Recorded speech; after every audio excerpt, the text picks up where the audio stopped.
우리 서로 옆에 분들과 함께 예수님과 함께 행복하며 하세요 하면서 인사 나누겠습니다.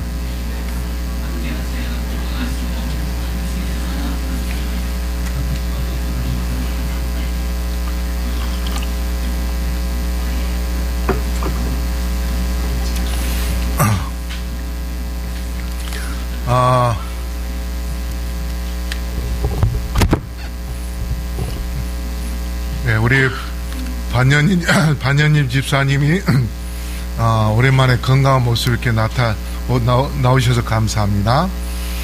그리고 우리 김윤영 집사님의 딸 아리아가 오늘 처음 교회에 왔어요. 저기 잠옷반에 있습니다. 예, 우리 잘 안 보이긴 한데 박수로 환영 좀 해줄까요? 예. 오늘 말씀드릴 제목은 죄를 도말하시는 분에 대하여 말씀을 드리려고 합니다. 우리 기억절 외워보겠습니다. 시작. 사랑하는 자여 내 영혼이 잘됨 같이 내가 범사에 잘되고 강건하기를 내가 간구하노라. 우리 이사야 43장 25절 말씀 보겠습니다. 우리 성경책을 한번 찾아볼까요? 네, 이사야 43장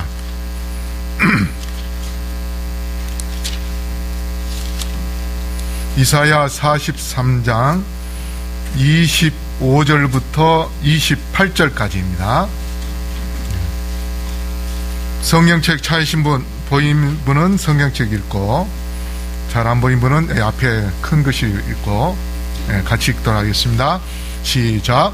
나 곧 나는 나를 위하여 내 허물을 도말하는 자니 내 죄를 기억지 아니하리라. 너는 나로 기억이 나게 하고 서로 변론하자. 너는 내 일을 말하여 의를 나타내라. 내 시조가 범죄하였고 너의 교사들이 나를 배역하였나니 그러므로 내가 성소의 어른들로 욕을 보게 하며 야곱으로 저주를 입게 하며 이스라엘로 비방거리가 되게 하리라. 여기 27절부터 먼저 보겠습니다.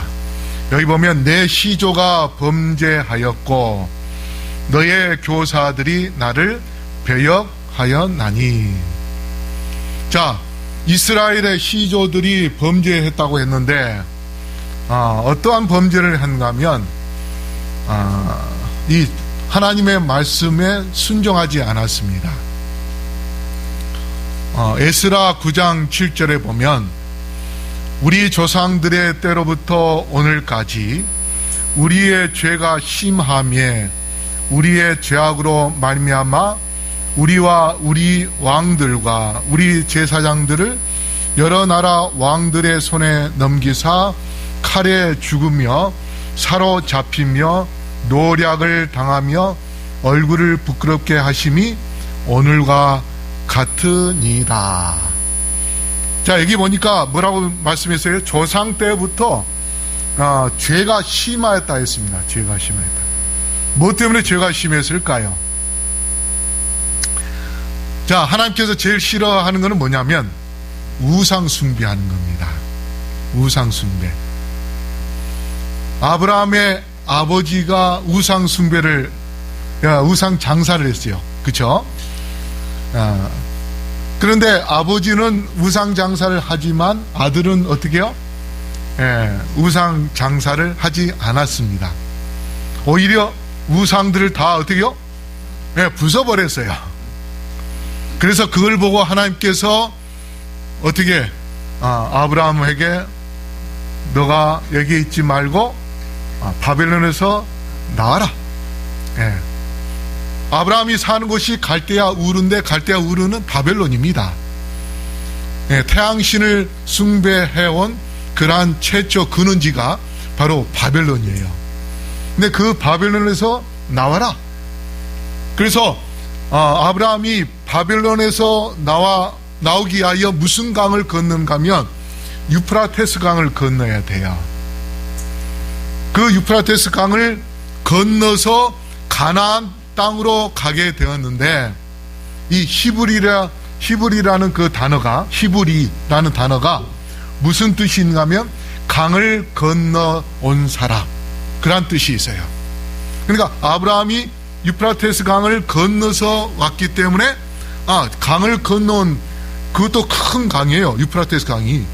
그 당시에 다리도 없는데, 목숨을 걸고 강을 건너서 하나님의 명령에 따라 가나안에 갔어요.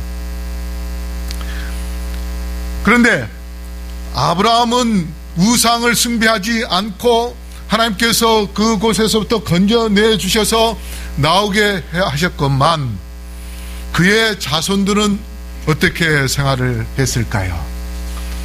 모세가 시내산에 올라가서 40일 동안 머물 때에 모세가 안 나타나니까 아론 보고 하나님을 보게 해달라. 그래서 송아지를 만들어서 송아지를 숭배하도록 했습니다. 그때부터 이스라엘 백성들이 계속해서 우상 숭배합니다. 특히 이스라엘이 이제 두 개로 쪼개지는데, 남쪽 유다와 북쪽 이스라엘. 남쪽은 솔로몬의 아들 르호보암이 통치를 하고, 북쪽은 여로보암이 통치를 하는데, 솔로몬이 죽이려 했던 여로보암. 근데 여로보암이 솔로몬이 죽고 난 다음에 와서 북쪽을 10개 지파를 차지하면서 자기 백성들이 1년에 3번, 유월절과 오순절과 장막절, 그 세 절기에는 소와 양을 끌고 어디로 가요? 남방 유다로 예루살렘으로 가는 겁니다. 그러면 그 중요한 재물들을 다 누구에게 바치고 와요? 남방 유다에다 바치고 오는 거예요. 그래서 여로보암이 자기가 애굽에 있으면서 우상 숭배했던 그것을 이제 북쪽 이스라엘 여러 도시에다가 산당을 짓고, 그 다음에 아론처럼 금송아지나 또 우상을 만들어 가지고, 너희들 힘들게 저 남쪽까지 가지 말고, 예루살렘께 가지 말고, 이 북쪽에서 너희들 근처에 산당에 가서 예배를 드려라. 그렇게 하면서 이제 우상 숭배하도록 여로보암이 그렇게 만들었어요. 그래서 북방 이스라엘이 우상 숭배하는 데 젖어가지고, 결국은 아합 왕 때는 이세벨과 결혼을 해가지고 어떻게 해요?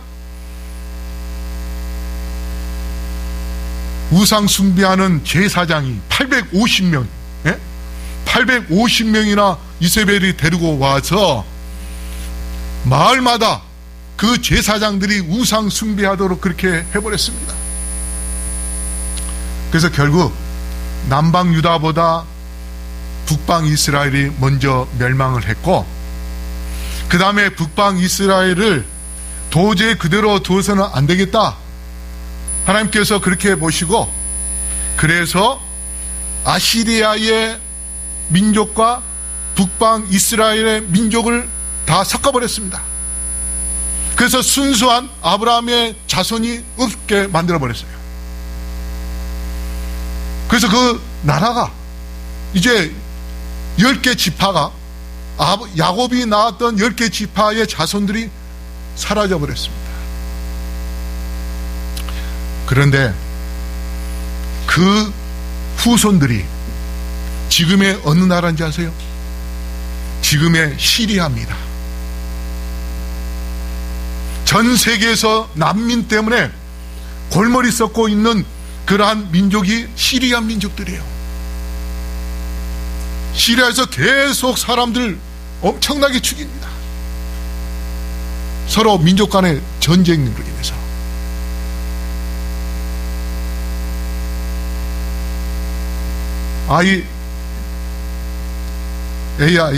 IS죠? IS가 거기 또 본거지가 돼가지고, 거기서도 사람들 많이 죽이고, 예, 그런 끔찍한 일들이 벌어지고 있었는데, 여기 또 뭐라고 말씀하냐면, 이사야 선지자가 너의 교사들이 나를 배역하였나니, 예, 불순종하는 교사들이 백성들을 죄악에 빠뜨렸습니다.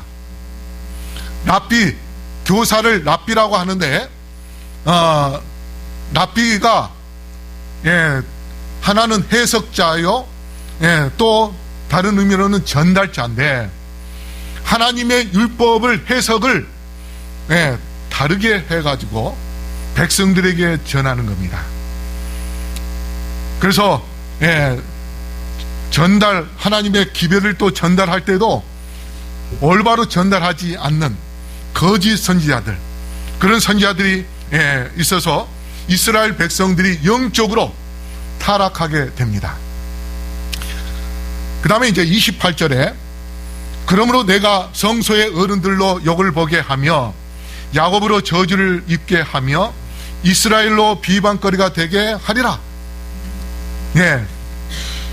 자, 여기 보면 내가 성소의 어른들로 욕을 보게 한다는 이 말씀은 바로 이 성소의 어른은 제사장들인데, 이 제사장들이 예루살렘 성전에서 솔로몬 성전에서 하나님의 백성들을 위하여 중보하고 제사를 지내는 그러한 일을 했었는데, 이제 백성들의 죄를 그렇게 구속하고 그 다음에 죄사함을 받게끔 그러한 역할을 해줘야 할 제사장들, 그들이 이제 성소가 해파되고 남방 유다도 멸망을 당하면서 해파됨으로 인하여 이 제사장들이 어디로 끌려갔냐면 바벨론으로 끌려갔습니다. 그곳에서 우상 숭배하는 그러한 바벨론에서 생활을 하게 되었던 것입니다. 그래서 그들이 욕을 본다는 것은 짓밟히다는 그러한 의미입니다. 그뿐만 아니라 야곱으로 저주를 입게 하며 이스라엘로 비방거리가 되게 하리라, 그렇게 말씀하셨는데, 이사야 47장 66절에 우리 다시 읽어볼까요? 시작. 전에 내가 내 백성을 노함으로 내 기업을 욕되게 하여 그들을 내 손에 붙였거든 내가 그들을 긍휼히 여기지 아니하고 늙은이에게 내 멍에를 심히 무겁게 메우며. 이게 뭐냐면 저주를 입게 한다는 것은 고통 속에서 살도록 그렇게 한다는 그런 의미입니다. 여기 보면 늙은이에게 멍에를 메서 심히 무겁게 한다. 멍에가 뭡니까? 소 이렇게 보면은 줄을 잡아 끄는 그 목에다 거는 거, 그게 이 멍이지 않습니까? 거기에 이제 마차를 또 끌기도 하고, 그 다음에 거기에다가 또 뭘 묶습니까? 쟁기도 묶고, 그래가지고 쟁기도 끌게 하고. 근데 이게 그 멍에를 심히 무겁게 한다는 것은 짐을 지어서 끌고 다니도록, 그만큼 고통이 힘들고 어려운 그런 생활을 하게 될 것이다. 근데 이스라엘 백성들이 그러한 생활을 했습니다. 그 다음에 시편 79편 4절에 우리는 우리 이웃에게 비방거리가 되며 우리를 애운 자에게 조소와 조롱거리가 되었나이다. 비방거리가 되고 조롱거리가 되게 했습니다. 그뿐만 아니라 이스라엘 백성들이 결국은 하나님의 아들 예수 그리스도의 십자가에 못 박혀 죽임으로 인하여서 그들의 삶은 어떤 삶이었습니까?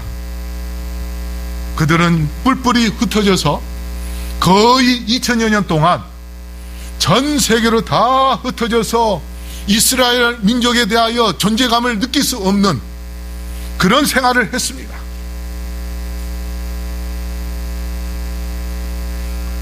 그래서 우리가 하나님의 말씀대로 살지 않는다면 심판이 있게 되고 큰 고통을 겪고 결국은 죽을 수밖에 없는 그러한 삶을 마감해야 되는데, 우리가 하나님의 뜻대로 산다면 하나님께서 우리에게 어떠한 은혜와 축복을 베푸시는가? 25절 우리 다시 한번 읽어볼까요? 시작. 나 곧 나는 나를 위하여 내 허물을 도말하는 자니 내 죄를 기억지 아니하리라. 여기 보면 허물을 도말하는 자라 했어요. 그거는 뭐냐면 예수님께서 우리의 죄를 다 용서해 주시겠다고 그렇게 말씀하십니다. 그런데 여기 도말의 의미는 단순하게 죄만 용서해 주는 것이 아니고 더 적극적으로 어떠한 의미가 있는가? 여기 하나님의 용서는 단지 과거의 죄의 기록을 지워버리는 사법적 절차가 아니라 생애에서 죄를 도말하여 사람을 변화시키는 능력이다 했습니다. 하나님께서 도말하여 변화시키는 능력을 주시겠다고 말씀했습니다. 우리가 회개하기만 하면 성령께서 우리의 마음의 죄를 용서해 주실 뿐만 아니라 성령이 우리로 하여금 변화가 되도록 우리를 도와주시겠다고 약속하신 것입니다. 그래서 우리가 회개할 때에 누구를 구해야 되는가 하면 성령을 구해야 됩니다. 성령께서 우리의 마음에 들어오셔서 우리의 죄를 회개케 용서케 해달라고 할 뿐만 아니라 성령의 능력으로 다시는 이러한 죄를 범하지 않도록 도와달라고 그렇게 기도할 때에 성령의 선물을 우리에게 주시겠다고 사도행전 3장에 약속하셨습니다. 그 다음에 대쟁투 483쪽에 우리 다시 한번 읽어보겠습니다. 시작. 진심으로 죄를 회개하고 믿음으로 그리스도의 피를 그들의 속죄 제물로 주장한 사람들에게는 하늘의 책에 기록된 그들의 이름 아래 용서받았다는 말이 기록된다. 자, 이게 뭐라고 말씀했어요? 예수님께서 나의 죄를 속죄하게 하여 용서해 주시게 하여 속죄 제물이 되셨다, 십자가 달려 돌아가셨다는 사실을 믿는 사람에게 하나님께서 그 사람에게 죄를 어떻게요?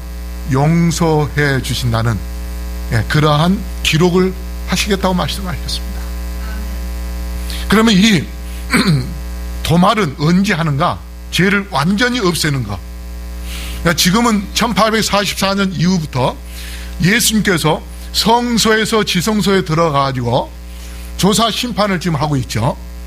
조사 심판을 하고 있는데 지금 현재는 아담 이후부터 지금까지 죽은 자들을 위하여 조사 심판을 하면서 그들이 죽을 때에 예수님을 믿고 죽었다면 그들의 죄를 다 도말에 없애버립니다. 죽은 자의 죄들은 다 도말에 없애버려요.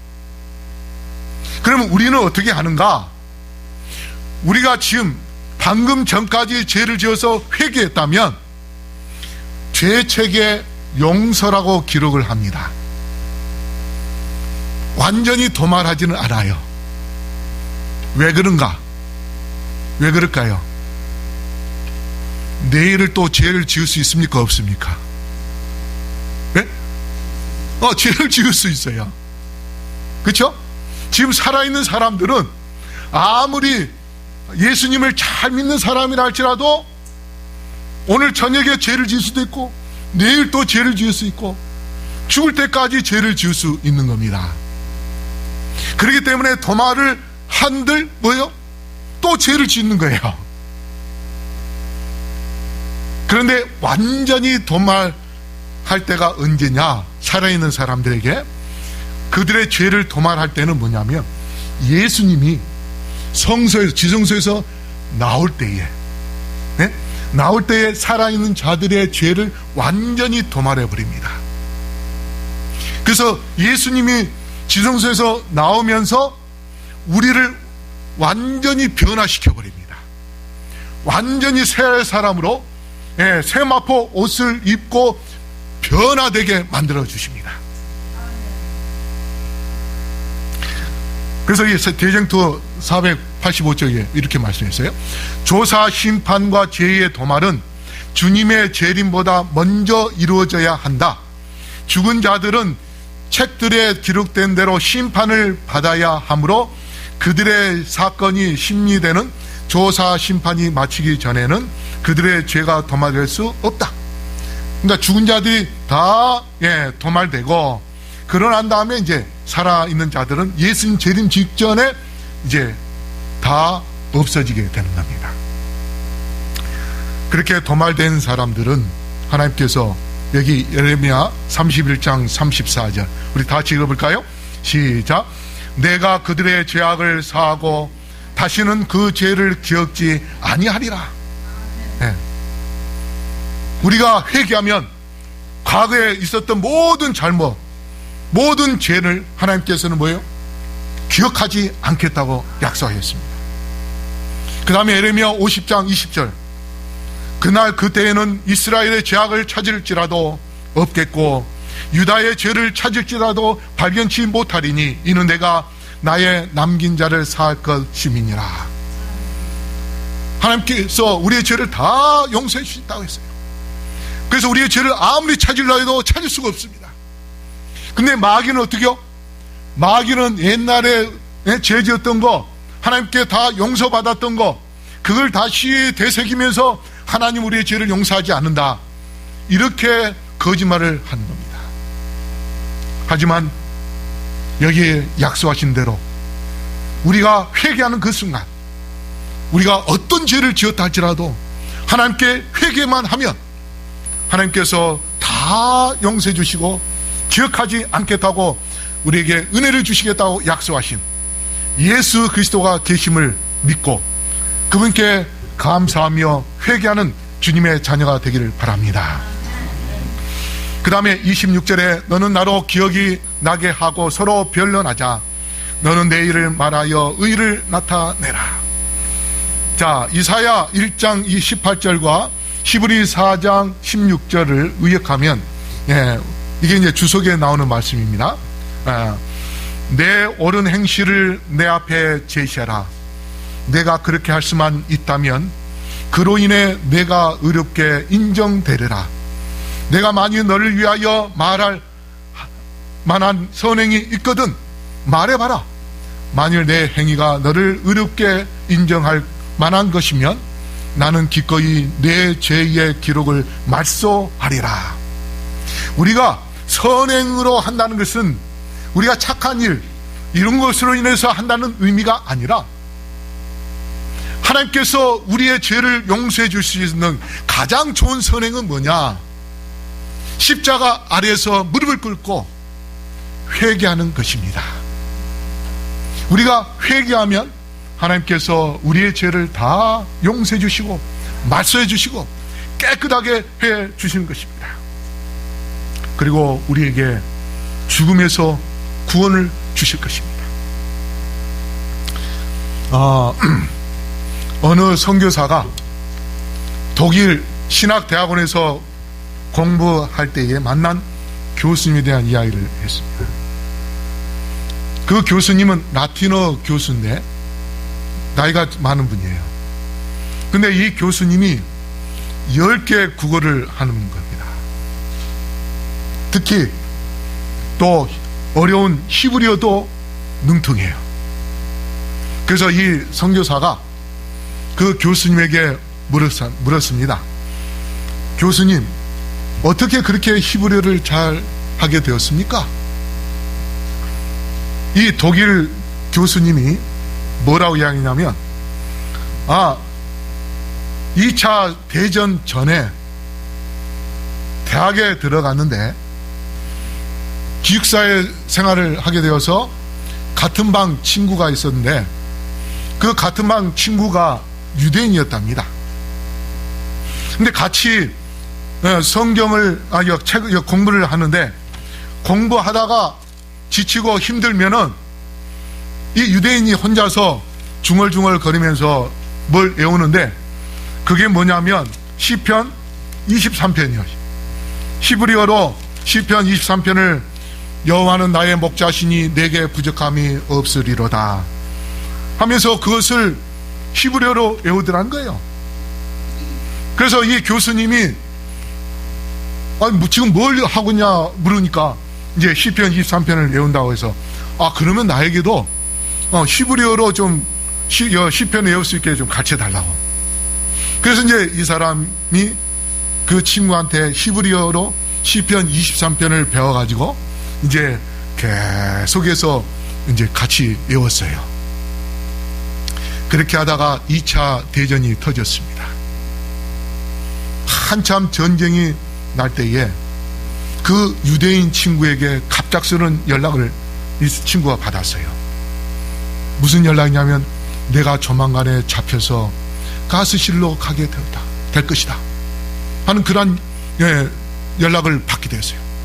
그래서 이 친구가, 이 노 교수가 자전거를 타고 그 기숙사에 갔습니다. 갔더니 이미 방이 비어있고 또 차가 떠나갔던 것을, 부릉부릉 차 소리가 난 것을 듣게 되었어요. 그래가지고 이 사람이 또 다시 자전거를 타고 그 트럭 달리는 곳을 향하여 막 달려갔습니다. 달려갔더니 그 트럭에 천막을 쳐가지고 커튼, 카바를 쳐서 안 보이는데 어떤 사람이 천막을 덜치면서 고개를 내미는데 바로 그 친구가 고개를 내밀면서 웃더라는 거예요. 지금 가스실로 잡혀 가고 있는데. 그러면서 이 친구가 시편 23편을 히브리어로 큰 소리로 웃으면서 외우고 그렇게 차 타고 가고 있다는 것을 믿게 된 거예요. 그래서 이 노 교수도 같이 따라가면서 같이 시편 23편을 히브리어로 외웠어요. 그러고서는 골목길을 커버털 때에 그 차가 사라져 버렸습니다. 그러고 난 다음에 독일이 이제 몰릴 때에, 수세에 몰릴 때에 이제 마구잡이로 청년들을 잡아다가 군대에 데려갔어요. 근데 이 노 교수도 군대에 이제 갔습니다. 근데 마지막 폐쇄 전쟁이 이제 다 아주 끝날 전쟁이 이제 독일이 져가는 그러한 때에 연합군에게 잡혔어요. 그래가지고 포로로 잡혀서 이 포로들이 한 명 한 명 사형을 당했습니다. 근데 이 교수님 차례에 왔어요. 교수님 차례에 왔을 때에 이 교수님이 거기 옆에 있는 집행관에게 손을 들어서 내가 이제 죽는데 마지막 소원 하나 좀 들어달라. 그래서 뭐냐? 내가 하나 시를 좀 외우고 싶은데 외울 수 있게 도와달라고. 그래서 이제 허락을 해줬어요. 어차피 죽을 거니까 죽는 사람 소원을 좀 들어주자고. 그래서 이 교수가 그 자리에서 시편 23편을 또 히브리어로 크게 외쳤어요. 사형당한다는 그 마음이 얼마나 두려움 가운데 있겠습니까? 그런데 자기도 시편을 외워보니까 여호와는 나의 목자시니 내가 부족함이 없으리라 하면서 외워가는데 점점 두려움이 사라지고 평안이 찾아오고 그 다음에 이 사람의 얼굴에서 웃음이 나서요. 하나님께서 자기에게 힘을 주시는 것을 느꼈습니다. 그래서 이 사람이 더 크게 히브리어로 시편 23편을 외웠어요. 그런데 무슨 일이 벌어졌냐면 그 연합군의 장교가 앉아있다가 벌떡 일어나더니 그 사람도 시편 23편에 시를 외우는 거예요. 그것도 히브리어로 외웠어요. 그 사람이 유대인이었습니다. 그래서 같이 시편 23편을 외우고 난 다음에 그 장교가 뭐라고 하는지 아세요? 이 사람을 사형 중지시키고 이 사람을 풀어줘라. 그래가지고 사형 중진 그 명령서에다 사인을 해서 이 사람이 살아난 거예요. 그러면서 그 장교가 뭐라고 이야기했냐면, 하나님의 백성은 그가 비록 악마의 제복을 입었다 할지라도 하나님의 백성인 것이다. 그가 뭘 배웠을 때 하나님의 백성이 된 겁니까? 시편 23편. 여호와는 나의 목자시니. 우리가 예수 그리스도를, 나의 모든 죄를 다 도말해 주시는 그러한 분으로 믿고 우리가 무릎을 꿇고 회개한다면 그 순간 우리가 죽음에서 영원한 생명으로 넘어간 것입니다. 우리 주님은 이 시간 우리의 죄를 다 용서해 주시고 우리에게 구원을 주기를 원하시는 그러한 사랑의 주님이심을 기억하시고, 우리 모두 주님께 무릎 꿇고 우리의 죄를 다 내놓고 우리의 죄를 도말해 주시는 하나님의 은혜를 통하여서 구원의 기쁨을 누리시는 주님의 백성들 되기를 바라며 말씀을 마치겠습니다.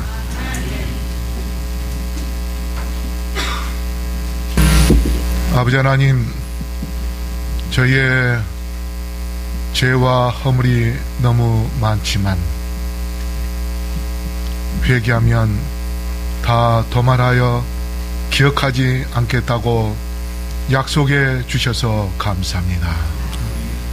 우리의 죄를 주님께 내놓고 회개하오니 아버지 용서하여 주시옵소서. 저희들의 죄를 기억하지 마옵시고 또한 죄에서 이겨낼 수 있도록 힘과 용기를 허락하여 주시옵소서. 성령의 권능을 부어 주시옵소서. 성령의 능력으로 죄에서부터 승리하여 순종의 자녀가 되게 하여 주시옵시고 말씀으로 승리하는 자녀가 될 수 있도록 축복하여 주시옵소서. 오늘 헌금을 드린 자녀들에게 은혜와 축복을 더하여 주시옵시며 그들의 하는 모든 일들이 하나님의 은혜 속에서 더욱 형통하며 하나님의 축복을 더 풍성하게 누리게 하여 주시옵시고 가정가정에 평안과 기쁨이 넘치게 하여 주시옵소서. 또 이 헌물을 통하여서 많은 영혼들을 구원하는 그러한 구원의 도구로 사용될 수 있도록 축복하여 주시옵소서. 이제는 아버지 하나님의 놀라우신 은혜와 예수 그리스도의 담없는 사랑과 성령의 교통하심이 여기 머리 숙인 영혼들에게 영원토록 함께하여 주시옵기를 우리를 사랑하시며 구원하기를 원하시는 예수 그리스도 이름으로 간절히 축원하옵나이다. 아멘.